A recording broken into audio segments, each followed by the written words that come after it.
Yamuna expressway development authority के जो plots आए हैं उनको लेकर काफ़ी सवाल हमारे सामने आ रहे हैं।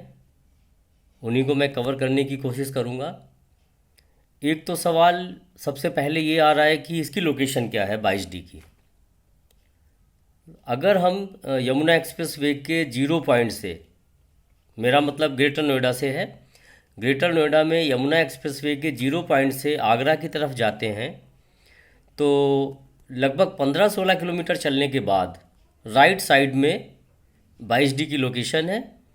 और ये यमुना एक्सप्रेसवे और यमुना रिवर के बीच का हिस्सा है जो यमुना एक्सप्रेसवे से लगा हुआ है। लोकेशन अच्छी है क्योंकि इसी तरफ कई ऐसी डेवलपमेंट हैं जो आपको लगातार मिलती चली जाती हैं, जिनमें से ग्रेटर नोएडा से लगा हुआ ही है आईटी जोन, उसके बाद फार्मूला 1 रेस ट्रैक, और उसको पार करने के बाद फिर ये सेक्टर 22D की लोकेशन आ जाती है। कुछ सवाल आए कि इसकी लोकेशन से एयरपोर्ट कितनी दूर पड़ेगा। तो एयरपोर्ट लगभग वहाँ से 14-15 किलोमीटर पड़ेगा 22D की लोकेशन से। और मैं फिर बता दूं कि अगर हम ग्रेटर नोएडा से आगरा जा रहे हैं तो 22D आपके राइट साइड में आएगा करीब 15-16 किलोमीटर चलने के बाद। अब इसके बाद ही अगला सवाल आ जाता है कि सेक्टर 18 और 20 की लोकेशन अच्छी है या 22D की लोकेशन अच्छी है। देखिए, सेक्टर 18 और 20 ये दोनों सबसे पहले सेक्टर हैं जिसमें यमुना एक्सप्रेसवे अथॉरिटी कोई भी प्लॉट की स्कीम लेके आई थी। तो वो आपके लेफ़्ट साइड में पड़ते हैं यमुना एक्सप्रेसवे से जाते हुए। और जहाँ तक तुलना करने की बात है तो 18, 20 या 22D की कोई इस तरह से तुलना भी नहीं हो सकती है। एक्चुअली 18 और 20 बहुत बड़े बड़े लैंड पार्सल थे जिनमें प्लॉटिंग करके और ये किया गया है, जबकि 22D में मिक्स डेवलपमेंट है। आपको वहाँ अपार्टमेंट्स भी हैं, आपके वहाँ पे प्लॉट भी हैं। इस तरह से इसकी लोकेशन है। और जो अभी प्लॉट आए हैं वो 22D में भी हैं, सेक्टर 18 में भी हैं, सेक्टर 20 में भी हैं। लेकिन जो 18 और 20 के प्लॉट हैं वो प्लॉट हैं जो किसी वजह से अभी तक अलॉट नहीं हुए हैं या कैंसिलेशन में हैं, जिनके साइजेस थे 300 मीटर, 500 मीटर, 1000 मीटर, 2000 और 4000 मीटर। ये साइजेज सबसे पहली स्कीम में निकले थे और वही साइजेज बचे हुए प्लॉट्स अब जो करंट में ड्रॉ होने वाला है या स्कीम निकली है उसमें शामिल है। साथ में 22D के कुछ नए प्लॉट भी शामिल हैं। जो छूटे हुए प्लॉट थे उनके अलावा भी काफ़ी सारे नए प्लॉट हैं। और जो साइज़ है तो इसके अलावा छोटे साइज़ हमें 22D में मिल रहे हैं, 120 मीटर और 162 मीटर। तो 120 मीटर को अगर हम बोलचाल की भाषा में कन्वर्ट करते हैं गज स्क्वायर यार्ड में, काफ़ी लोग पूछते हैं कि ये गज कितना हो गया, तो लगभग 145 स्क्वायर यार्ड का एरिया हो गया। और जो 162 वाला है वो आप ऐसे समझ सकते हैं लगभग 200 गज का प्लॉट हो गया। ये बहुत ही पॉपुलर साइज़ होता है यूजर के लिए, तो इनकी अच्छी डिमांड रहती है और काफ़ी बड़ी संख्या है। लगभग 600 प्लॉट इसी साइज़ के हैं 120 मीटर और 162 मीटर में। कौन सा पेमेंट प्लान चुने, ये भी एक बहुत बड़ा क्वेश्चन आ रहा है सामने। अब अथॉरिटी ने इसमें एक बड़ी मुश्किल पैदा कर दी है, खासकर जो मध्यम वर्ग है या अल्प आय वर्ग है या गरीब है। अथॉरिटी ने स्कीम में ये निकाला है कि पहली प्राथमिकता हम उनको देंगे जो 100% पेमेंट देंगे। अब 100% पेमेंट देने वाले कम ही लोग होंगे और कम से कम मध्यम वर्ग और अल्प आय वर्ग के लिए तो ये एक मुश्किल काम है कि पूरे पूरे प्लॉट का अप फ्रंट हम फुल पेमेंट कर दें, 100% कर दें। लेकिन अथॉरिटी की कोशिश रही होगी कि वो ज़्यादा से ज़्यादा पैसा शुरुआत में ले सकें ताकि डेवलपमेंट के काम तेज़ी से हो सकें। तो वो पहली प्राथमिकता दे रहे हैं 100% पेमेंट करने वालों को। अलॉटमेंट के 60 दिन के अंदर उन्हें 100% पेमेंट करनी है। 10% जाना है बुकिंग के समय। सेकेंड प्लान जो है उसमें 10% बुकिंग के समय जाना है। अगर वो लोग ड्रॉ में सक्सेस रहते हैं ये ड्रॉ उन प्लॉट्स पे होगा जो 100% पेमेंट कर देने वालों के बाद बचेंगे, केवल उन उन पे ये ड्रॉ होगा। उनको अगर सफल होते हैं सेकंड ऑप्शन में तो 60 दिन के अंदर 20% पेमेंट करनी है। और जो सॉरी, ये ऑप्शन 3 है जो मैं बता रहा हूँ। ऑप्शन 2 में आपको 50%, 25%, 25% पेमेंट करनी है।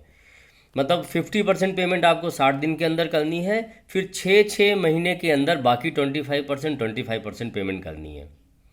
अब ऑप्शन थर्ड है। ऑप्शन थर्ड का नंबर तब आएगा जब कुछ प्लॉट 100% पेमेंट, 50, 25, 25 पेमेंट प्लान से बचे रह जाएंगे। उन प्लॉट के ड्रॉ में तीसरा ऑप्शन काम करेगा, जिसमें 10% बुकिंग अमाउंट है, 20% आपको 60 दिन के अंदर देना है अलॉटमेंट के बाद, और बाकी आपको 7 साल में हाफ ईयरली इंस्टॉलमेंट्स में देने हैं। तो थोड़ा सा ट्रिकली है। कोशिश यही होगी ज़्यादातर लोगों की अपनी तरफ से कि वो 100% पेमेंट प्लान वाले में ही जाए, लेकिन अगर नहीं जा पा रहे हैं तो चांस लिया जा सकता है दूसरे पेमेंट प्लान का भी। अब एक सवाल और बहुत ज़्यादा पूछा जा रहा है कि रिजर्वेशन किसको किसको मिलेगा, कितना मिलेगा। तो जो किसान जिनकी ज़मीनें यमुना एक्सप्रेसवे अथॉरिटी के डेवलपमेंट में, जो उनका पूरा एरिया है उसके डेवलपमेंट में, केवल एक्सप्रेसवे नहीं, पूरे अथॉरिटी के जो पॉकेट्स हैं, सेक्टर्स हैं, उनके डेवलपमेंट में जिनकी ज़मीनें गई हैं या जिनकी ज़मीनें एयरपोर्ट में गई हैं, वो सब लोग रिजर्वेशन के पात्र हैं। उनको 17.5% का रिजर्वेशन मिलेगा इन प्लॉट अलॉटमेंट्स में। दूसरा कोटा होगा ऐसे उद्योगपतियों का जिनकी इंडस्ट्री इस रीजन में है और फंक्शनल है, चल रही है। केवल प्लॉट अलॉटमेंट है उन लोगों को नहीं, जिनकी फंक्शनल है उनको मिलेगा। तो इस तरह से 17, 5, 22, 22.5% का ही रिजर्वेशन होगा। अब कुछ लोगों ने कहा है कि किस तरह के प्लॉट खरीदें, कौन से ना खरीदें। ये सवाल काफ़ी मुश्किल भरा है, क्योंकि पहले से ही बहुत से प्लॉट हैं जो मार्केट में हैं, जो रीसेल में मिलते हैं। उनमें 2 कैटेगरी हैं। कुछ लोगों ने एग्रीमेंट टू लीज करा रखा है, कुछ ने नहीं कराया है। और जो मार्केट रेट है वो भी बहुत ज़्यादा ऊपर नहीं है। जिस रेट पे अलॉटमेंट हो रही है, कहीं ना कहीं वो जो मार्केट रेट है और जिस रेट पे अलॉटमेंट हो रही है वो आपस में दुविधा पैदा करते हैं कि कौन सा लें और कौन सा ना लें। तो इसमें जो रीसेल में कोई भी प्रॉपर्टी अवेलेबल है, आप लोगों को उसका पूरा फंड फ्लो समझना होगा, सारे स्टेप्स समझने होंगे, और उसके बाद आप डिसीजन ले सकते हैं कि आपको नए प्लॉट में जाना चाहिए या पुराने प्लॉट जो 300 मीटर 500 मीटर ऑलरेडी मार्केट में अवेलेबल हैं उनमें जाना चाहिए। ये किसी भी ख़रीदार के लिए उनकी पर्सनल कंडीशंस पे ही डिपेंड करेगा। और जहाँ तक छोटे प्लॉट का सवाल है, 120 मीटर और 160 मीटर, इनका रेट बहुत सस्ता भी नहीं है और बहुत ज़्यादा भी नहीं है। और ख़ासकर छोटे प्लॉट में लोगों को जाना चाहिए 120 और 162 मीटर के प्लॉट में, क्योंकि इनमें एप्रिसिएशन भी जल्दी आ जाएगा, इनके टेकर्स भी ज़्यादा होते हैं। और जब भी कभी ये एरिया बसना शुरू होगा, सबसे पहले अगर कुछ कंस्ट्रक्शन वगैरह भी शुरू होगा तो छोटे प्लॉट में सबसे पहले शुरू होता है।